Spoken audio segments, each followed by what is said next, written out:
ظروفها kala duwan ee adkeynaya nolosha qofka Soomaaliga isbedelka cimilada daaradka abaaraha adduun weynaha oo aynu wax ka soo iibsano boqolkiiba 70 Soomaaliya inay wax dhoofisay ahayd tii wax soo iibsan lahayd ma markaad eegto percentage-ka Soomaaliya iyo Horn of Africa iyo Afrikada guudba waxyaabaha markaysay dibadda ka imanaya iyo kuwa gudaha ka jira colaado ka mid tahay ee dadka wax soo saarkoodii saameynaya waynu ka daragsanahay laakiin maqaadiirta u weyn ee dadka Soomaaliyeed ku habsatay soddobkii sano u dambeysay waxay ahayd dawlad la'aan iyo dawladii oo iyaduba aan tamar badan lahayn hay'adihii dawliga ah ee Soomaaliyeed haday noqoto xaq qorshayn haday noqoto xaq kalluumaysi haday noqoto xagga xanaanada xoolaha iyo wasaaradii arrimaha bulshada oo barnaamijka baxnaano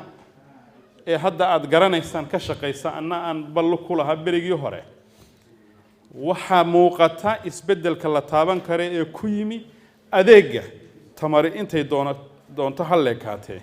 ay hay'adihii dawliga ahaa heer federaal iyo heer maamul goboleed u fidinayaan dadkooda Soomaaliyeed waa guul u soo hoyatay dadkii Soomaaliyeed ee gurmadka iyo garabka u baahnaa horta isku soo wada xooriyo dadaaladan barnaamijyahan faraha badan ee maalin walba mid la furaya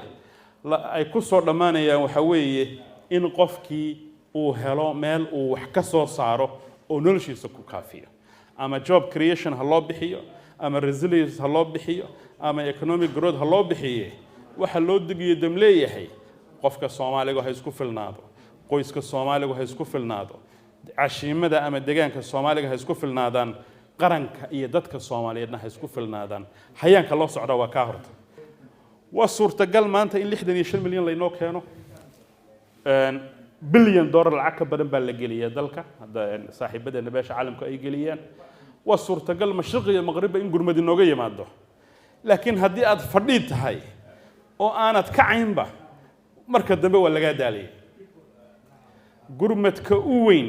ee aynu isu fidin karnaa horta waa ka aynu inagu isu fidin karno dadka kale garab bay ina siin karaan waxaan ku xusay markan Sharma Sheikh joogay waaniga abaaraha ka shaqeynayay magaaladii Jowhar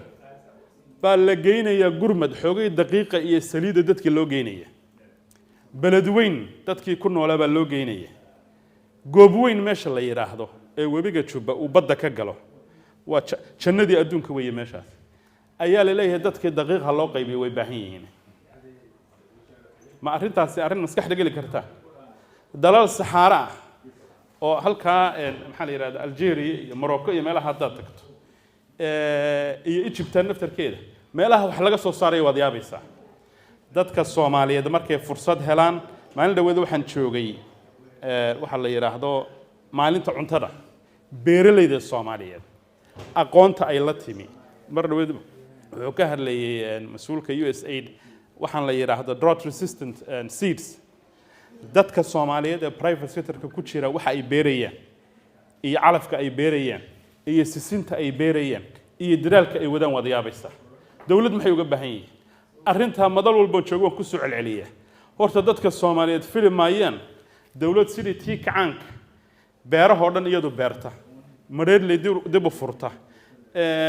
maxaa la yiraahdaa balcad dib u furta itoob dib u furta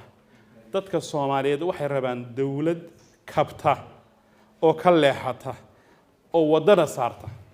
ee dawlad carqabad ku noqota carqabad ma rabaan waxaan ku soo gunaanadayaa haddii salaamanna waan la dardaarmaya iyo saaxiibadii barnaamijkiinu haddii uu noqdo barnaamijyada stand alone-ka ah ee lagu soo karkariyo dalal shisheeye ee mandaqada la keeno oo 5 sano ka bacdi dabadeed sida roobku shuuxa qaada oo taga hadduu saas noqdo halis bay noqonaysaa laakiin barnaamijkii hadduu noqdo mid wasaaradda qorshayntu ay og tahay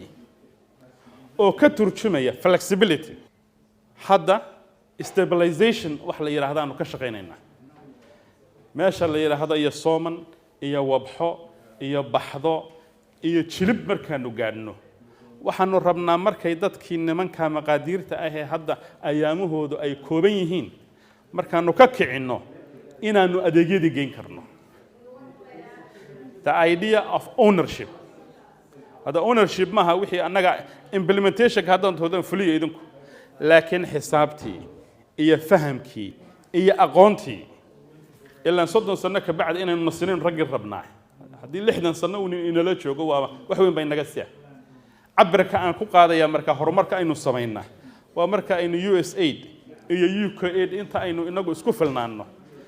calaamadeena intaynu qaadano aynu dalal kale oo tabaalaysan inagoo wada socon u soo gurmano oo qofkii Soomaaliga ah ee Soomaaliya samata bixiyay ee economic growth-keeda wax ka qabtay uu yiraahdo dal kale adduun